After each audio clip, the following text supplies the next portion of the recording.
Hello everyone. It's been a while since I've done a video. In fact, it's been about 14 months.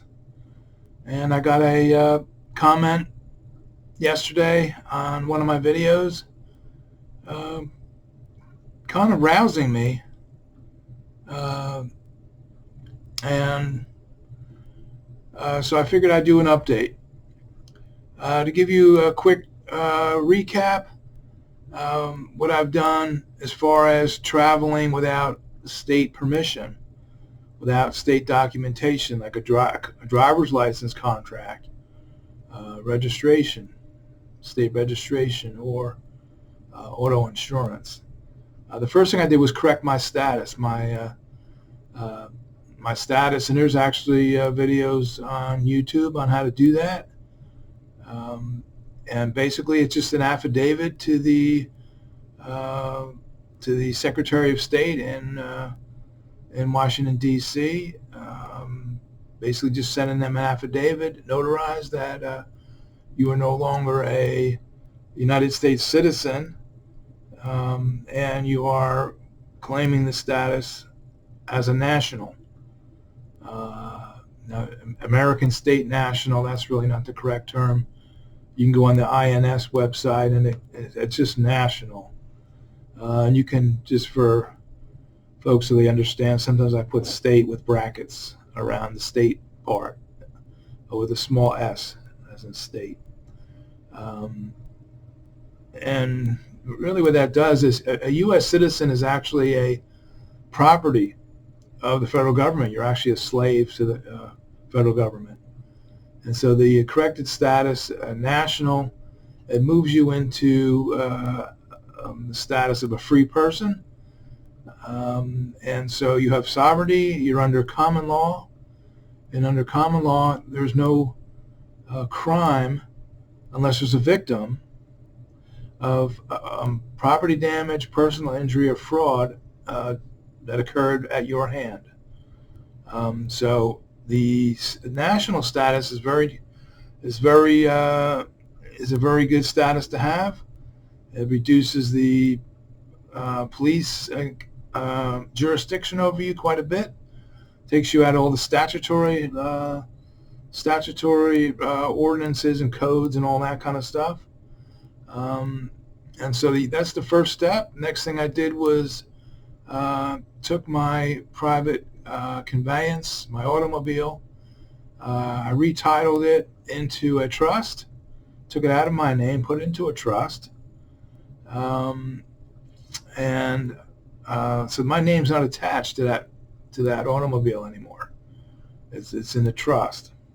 Okay, so when you register your automobile with the state, and effectively what you've done is you've given them ownership of your automobile. They now own it. You have an equity interest in it, but basically they own it. So that's why you really don't want to register your property, your private property, with the state. You don't register your refrigerator, do you? And so there's no need to register your automobile, and that's Bank of Boston versus Jones. That your automobile is a consumer good and is not the type to be registered.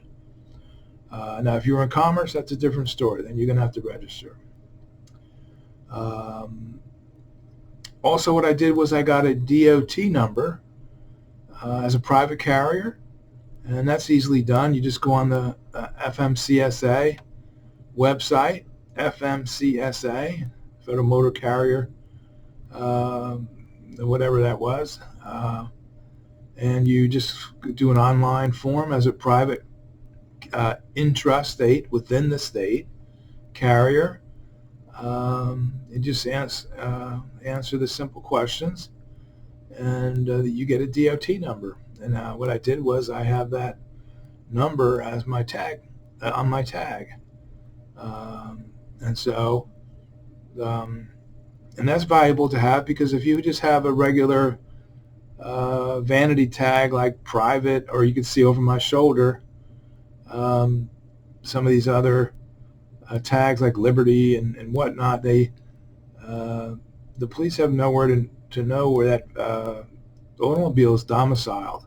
and you potentially could be towed off a public street. So with that DOT number, that protects me from having my automobile towed from a public street.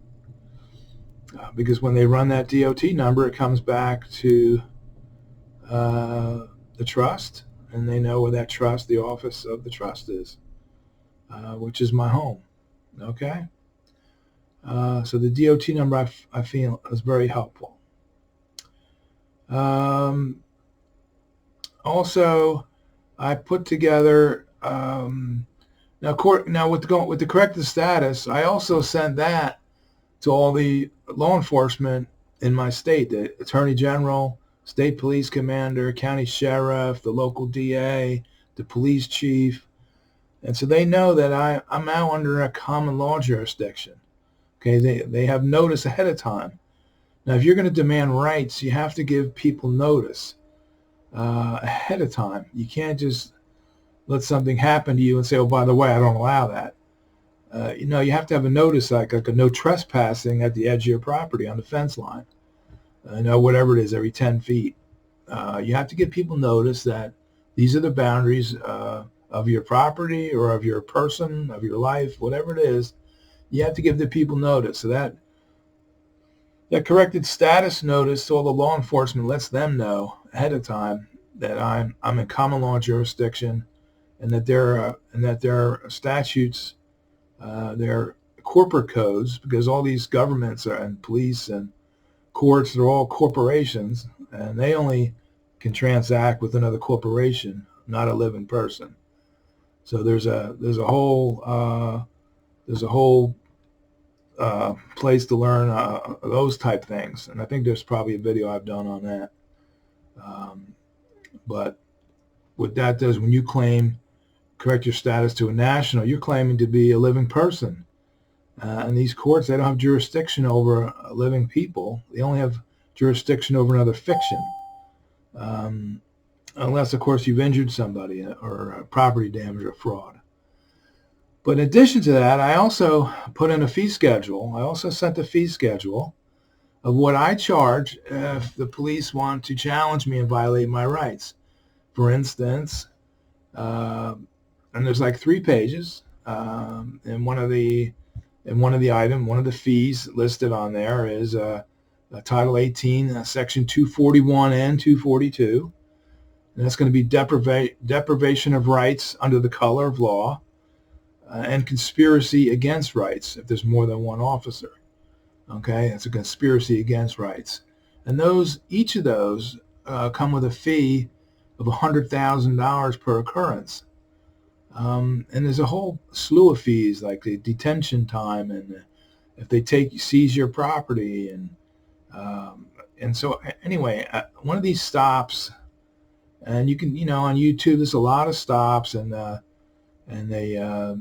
some of these channels, they like to bash the free folks, the sovereign citizens, and they like to highlight the police roughing them up and smashing their windows and arresting them and whatever. And I'm not saying that those things don't happen or couldn't happen, but I have a little layer of protection if that was to happen.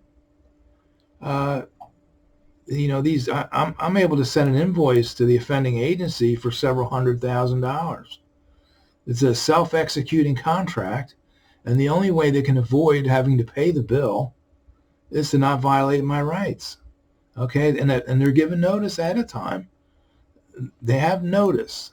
Okay, this is sent to them notarized, certified mail, that if they mess with me and they want to challenge me, that they can expect to get a bill in the mail that's going to go, and I could do it myself, but I would just hire a common law legal counselor and whatever, get the help I might need, and let him do the filing. But I haven't had to do that. Okay, now in the past 14 months now, I surrendered my license, my driver's license.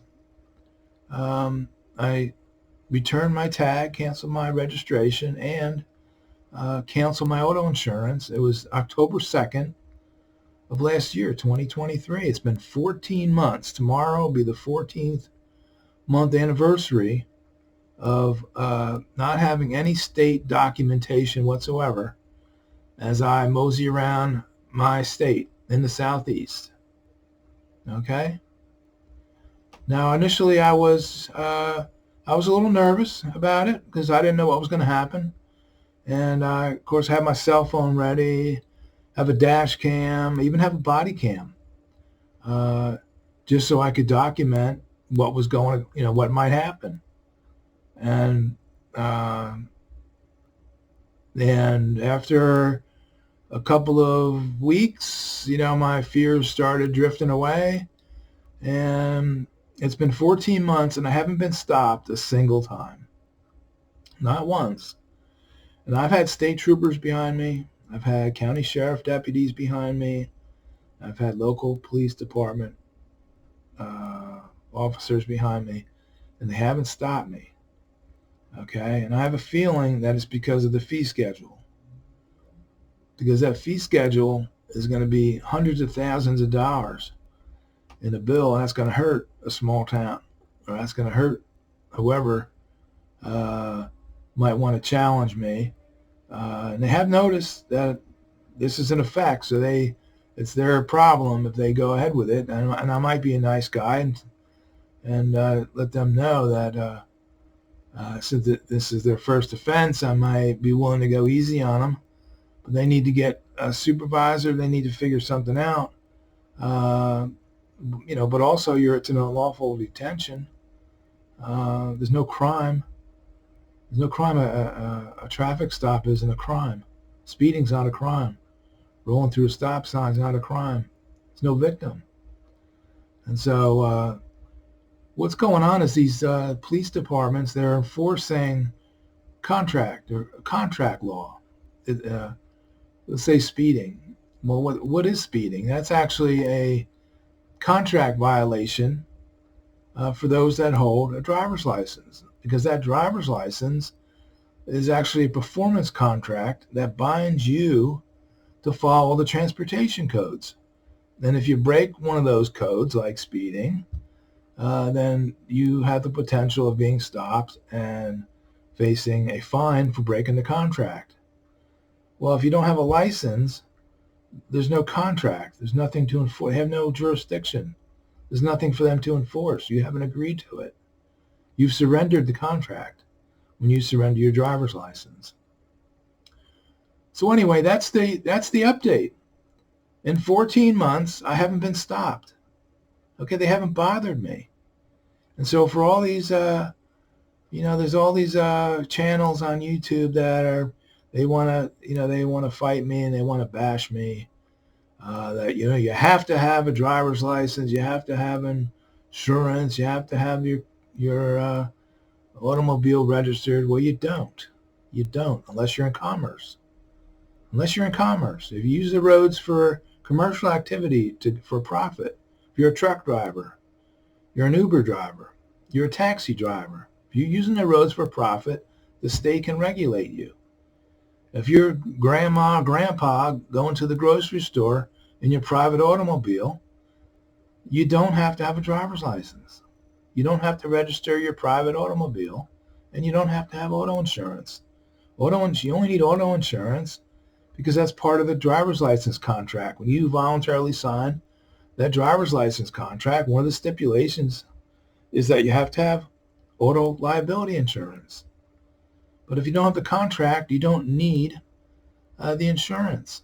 Okay, you self-regulate. That's what you're doing. You're self-regulating, and you have every right to do so as a private, free, living individual.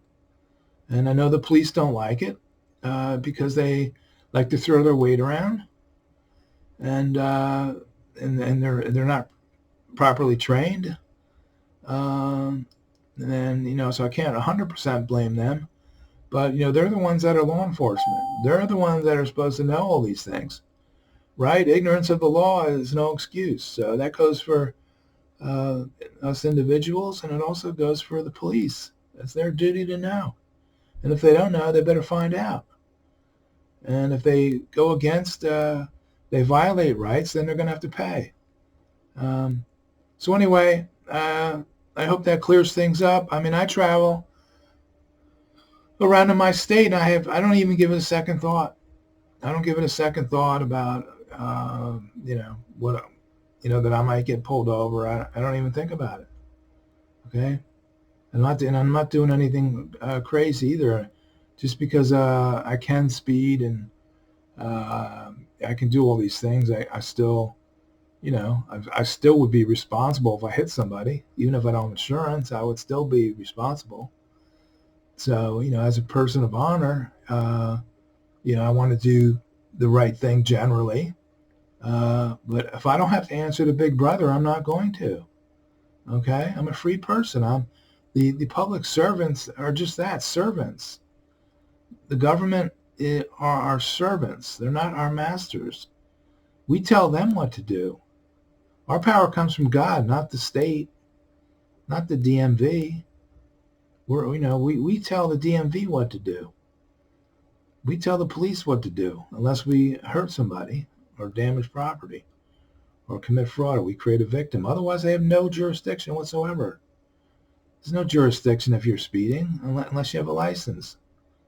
Okay, so that's the first question the police should ask. They should figure out if you're under contract with the state. And if you're not, and most people wouldn't be, because most people aren't in commerce. Most people aren't truckers or Uber drivers or taxi drivers. So probably 90% of all the people out here do not need a driver's license.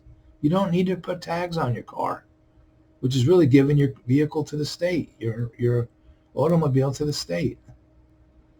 And you don't need to have the auto insurance. Okay? That's the scam. That's the scam. They don't want the people off the reservation. They want people under their thumb. They want to control people, and they want to pump you for revenue.